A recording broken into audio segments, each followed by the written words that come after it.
So here, to remove the bumper on this Nissan Quest, first you have a bolt right here that you do need to remove. Then you have several plastic retainers that you need to remove from this liner right here, and on the bottom as well. The next thing is right here, this pops right out once you remove that bolt. And then the next thing that you do need to remove is disconnect the grill, and then you'll have a bolt right here on the side, right below the headlight.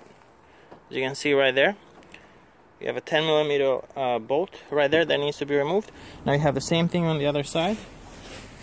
Disconnect the two fog lights if you do have fog lights, and then you can remove the bumper.